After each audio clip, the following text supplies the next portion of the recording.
So here's a conspiracy theory that because I have this conspiratorial mind, right?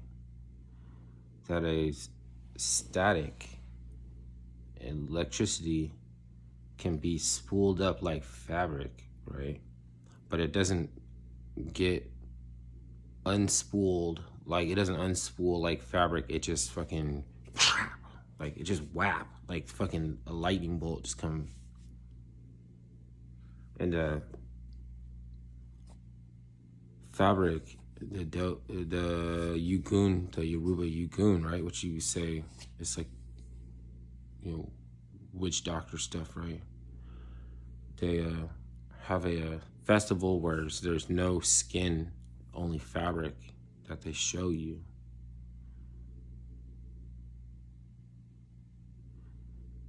They're talking about electricity. All those witches are talking about electricity. And H.P. Lovecraft, there was a guy who knew his own death was going to come at the end of that spooled up static lightning bolt that a witch was going to throw at him. And it went through his eye and hit his kidney when he was rocking in his chair by the window, right? And he was, I guess he commissioned himself with getting rid of some cursed artifact. He threw it in the ocean. Something spawned from it and fucking started swimming back towards land, right? It's like his whole life was to get rid of that curse from humanity, to bury it as far away from, right? But anyway, it didn't, right? And the same thing like in The Fallen, like the Azazel escaped the cat, you know what I mean? It escaped the cat. But they're telling us science dropping in horror, science fiction, and fantasy. Science is initiated in imagination, and then it drops in horror, science fiction, and fantasy, right? And again, I'm not the first person to say this stuff. I'm a terrible content thief, but I'm making it original in a way. I knew some African people that were laughing about being able to throw lightning bolts and being able to teach people how to throw lightning bolts. H.P. Lovecraft was like a cartographer who went to Egypt, and who knows what he was like an occultist or something who would go travel through Africa looking for, but I don't know what he really did. I mean, some of the Antarctica stuff, but he tied everything together, like something the Abdul Al-Has read, the Mad Arab, rantings of the Mad Arab, or he would throw that person in to all these stories, and maybe the story would be like about an expedition to Antarctica and some relics and some stuff like that. But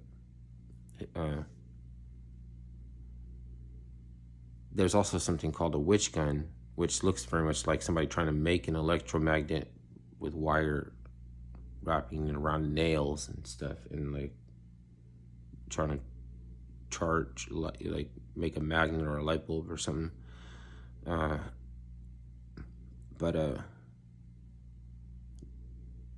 So I'm not saying that there's a specific ability that somebody knows how to kill somebody with a witch gun, shoot you with a lightning bolt. I'm just saying there's that allegory, and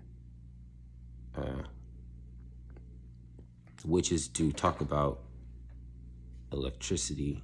They would talk about like parthenogenetic replication and the properties of like botanical properties and electromagnets and shit, like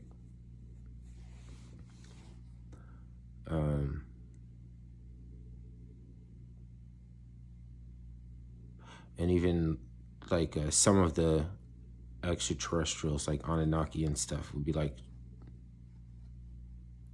some of the knowledge that they would get, like the Anunnaki handbags. They're delivered all over the world, like Ayers Rock, South America, Congo,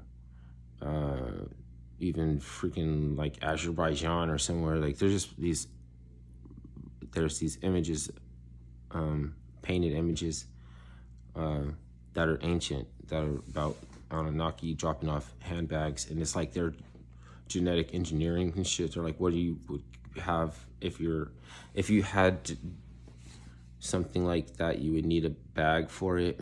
Like it's almost like a joke, like your DNA and your genetic, how you replicate your DNA, parthenogenetic replication. You would need a bag for it. Is like, are you talking about like a tallywhacker?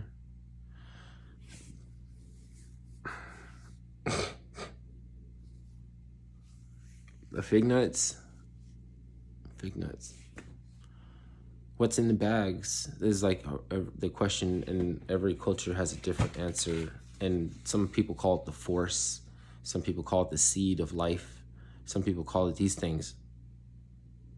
Okay, if you're talking about that, if you have those things, you need a bag for it. You should have a bag. Fig nuts, though. Genetic engineering is funny, man. Aliens are like kind of funny, man. Some, I guess, it'd be like scary, the ones that work with the government or something.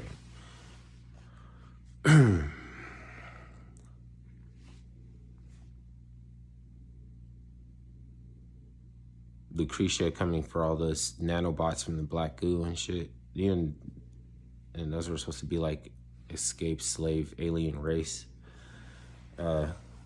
Created by, the gray aliens created the nanobots. The gray aliens are escaped slaves. And Lucretia sends tall white aliens to Earth to find, locate, and gather the black goo, which is, the shit that the nanobots live in the day the Earth stood still and all that shit.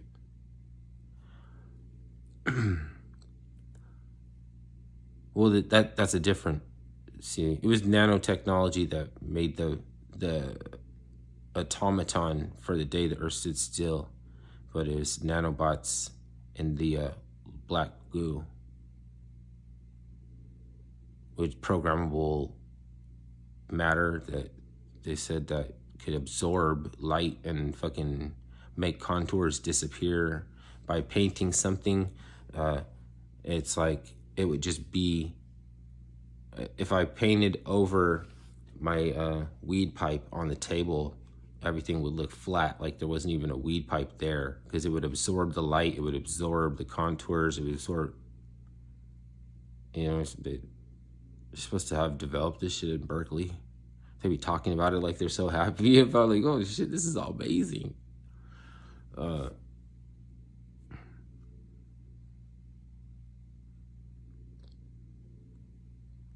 Like, it seems like there's this part of Western civilization that is always trying to charm the tempest and fucking release the Kraken, right?